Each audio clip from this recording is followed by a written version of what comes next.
Welcome everyone. As far as I feel, what's happening here is quite incredible.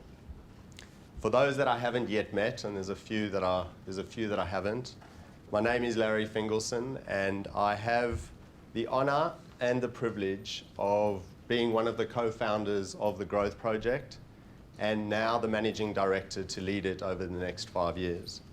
Both Pete and I, even though we co-founded it, we said we are not the chair, Martin's the chair. So Martin leads the Growth Project, and Martin, we thank you for your governance and for your leadership. Dan Wortley, we needed to bring credibility to the education component. Dan has got more energy than anyone I know. He trains the Manly under-21s. He is the operations manager for a training group called MCI.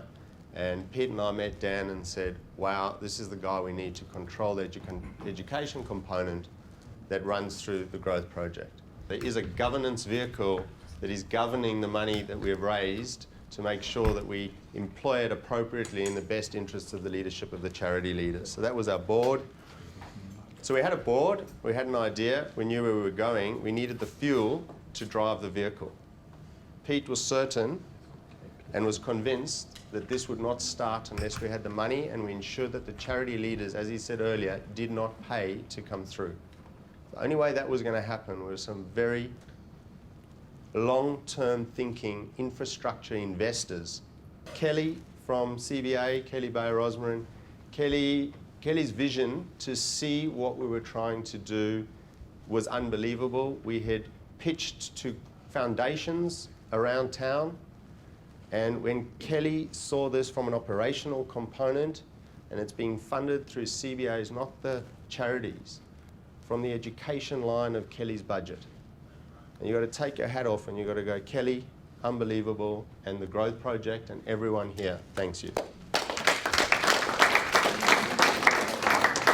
And initially Kelly and CBA were committed for 3 years, until I was very fortunate to meet a lady called Monica Saunders-Weinberg.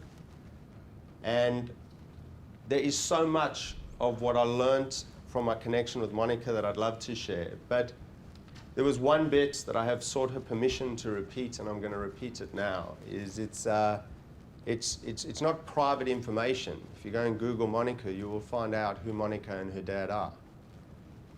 And Monica shared with me that she's learnt over the years that money is an energy that needs to be used positively.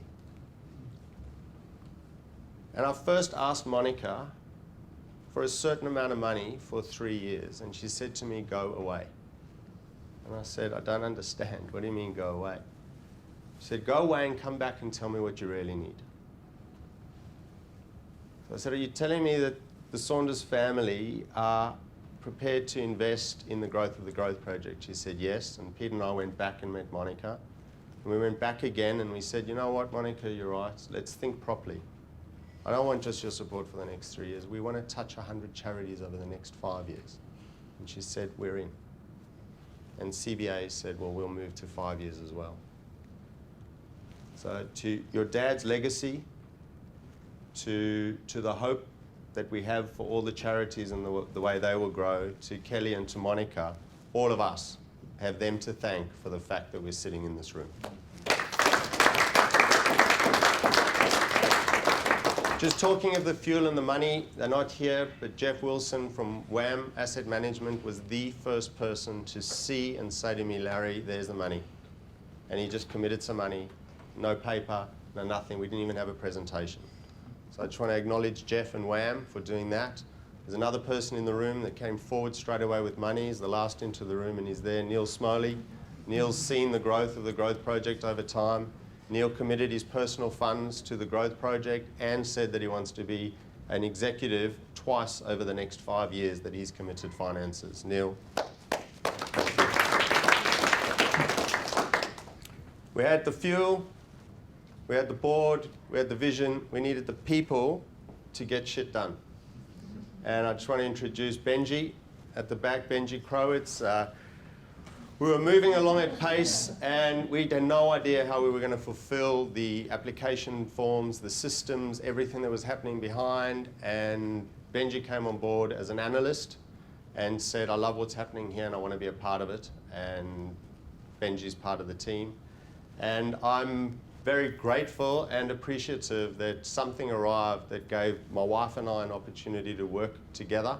When it came to someone that could help bring everything together, Felice's skills were up there, and she was unanimously welcomed, not because she was my wife, but because she was very capable. And Felice is the stakeholder liaison. She brings it all together and makes it happen, and tries to work behind Pete and I saying what we think should happen and bring it all together. So Felice and Benji are the team of the growth project. So that's our team.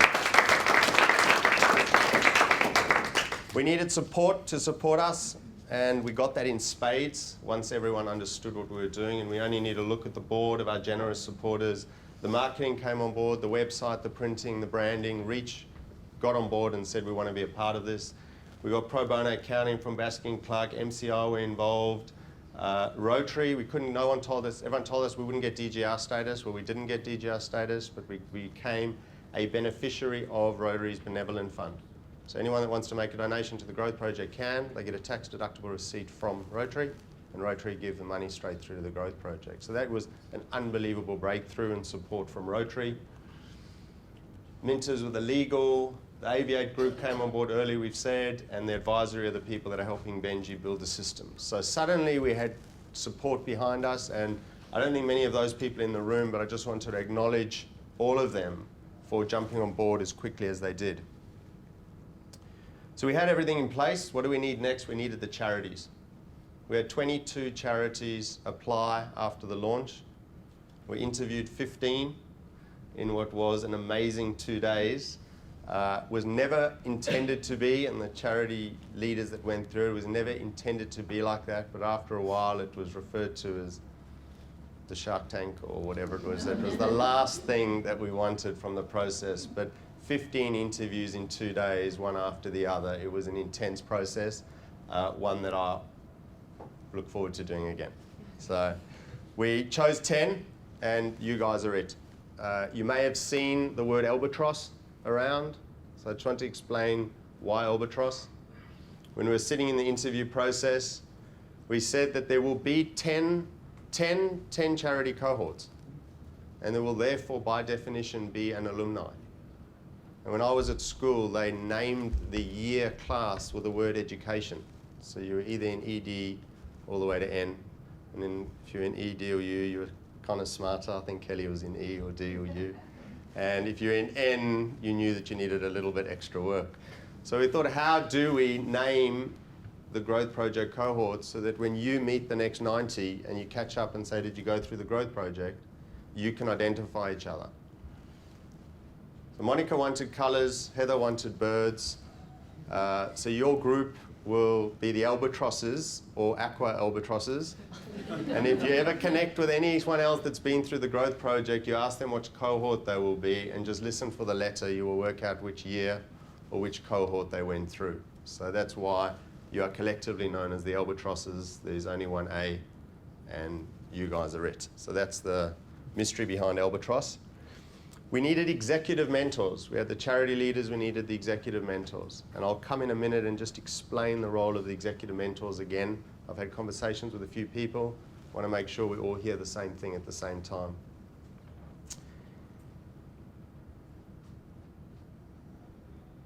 Pete wanted to make sure that the charity leaders never paid. We needed to make sure that the Growth Project was sustainable for many years to come. So what involved was this concept of pay forward. So if the charity leaders don't pay, and what we got taught and what Kelly understood is that executives need influencing skills, then we were offering the executives an opportunity to learn themselves. And the corporates can either send them to university and pay, or they can send them to the Growth Project to work with a charity and pay for that too. So I share this with you for a reason. You guys are our advocates, and we're going to need more executive mentors in the future. So CBA's involvement means that they have 5 executives that are giving up 8 days in a year of their time to come and be here, and CBA have paid for that, right? And the other 5 that are here, Tim from Terrace, Chesla, is paid personally.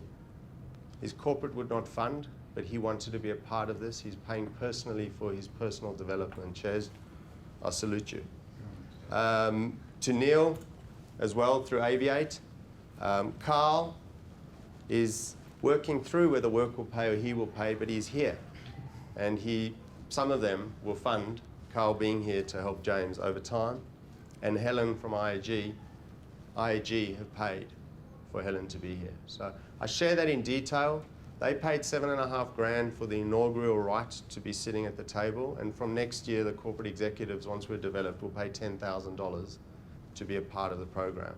I share that. If you, in your travels, find people that you think are capable executives that could benefit from being part of the growth project, send me or send Felice their details and we will make contact. We need to build that database. We need 90 more over the next 4 years. So what's the role of the executive mentor? To buddy up. I think I've seen some of Heather's words. To buddy up with a charity leader. To be here side by side with them for each of the next 8 modules.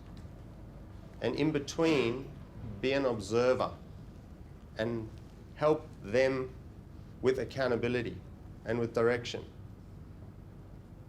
As deeply or as remotely as your relationship allows. So the idea is that they observe what you're doing. They're not no obligations to be directors. And if they can't make board meetings, then that's not an obligation. But the idea is that they're there to follow you for the year. They're there to support you for the year. They're there to become part of your network for the year. The words that really came to me, it's a respectful engagement, both ways. So everyone's busy. It's over and above. But it's a commitment both ways. So I request that you engage in respectful engagement. In between each session, one of the growth project directors will call to check in between each module. And if you need to reach up to us because it's not working, call us. We want this to work. We believe this is the model. We have not tested it. Just on that note, all the charity leaders signed their entitlements and obligation page, and a few of the corporate executives haven't. So if you can see Felice before the end of the day and just complete that piece of the paperwork and governance, I'd hate to face up to our chair at a board meeting and say that we don't have them signed. What we needed next, or what developed, is a bit of a story that I want to explain, and we call the unstructured mentors. So we know what our charity leaders are doing, we know what our corporate execs are doing. And there's another component to the growth project. It's called the unstructured mentors. It might get renamed, it might be referred to something differently. But emerged from this, Pete and I met with a man called Ian Sandler. We explained the whole thing to Ian, and he said to us, Larry, Pete, I love it. But I've raised all the money that I'm ever going to raise, so I'm not going to raise any money for you. And I'm done with being structured. If you go look at Ian Sandler on LinkedIn, his company is Gone Inc. He's made his money, he's done his time, and it's Gone Inc. And he said, but I tell you what, when you pick your 10 charities, send them all to me for a coffee. I'll have coffee with them. And if I like any of them, I'll choose to mentor them. I said to him, Ian, we love it. Thanks for the new component to the growth project. It's called Panel of Mentors. And guess what happened after 18 months after we went back to explain to Ian? He said, can he head up the panel of mentors? So what's happening as we speak is Ian is out there finding potential mentors to introduce each of the charity leaders to. And the way the process will work with that is by the end of July, the growth project will contact each of the 10 charity leaders and give you between 1 and 3 names of people to go and have coffee with. Sound them out. They'll sound you out. There's absolutely no obligation. By the middle of August, we want you to report back to us and say, we like that person, we didn't like that one. We would engage with this one, we wouldn't engage with that one. And they're going to be doing the same to Ian. And Ian's going to match. And at the second module, we will present matches if there are. And you will have yourself an unstructured mentor where there is no obligation but an introduction. So if you want to bring them in to become part of a triad with your corporate executive, good luck. If you want to keep them at bay so that you can go and sound off them What's happening inside your charity or what's happening with your corporate exec, that's up to the charity leaders. The growth project is providing that opportunity of a third network for you to tap into.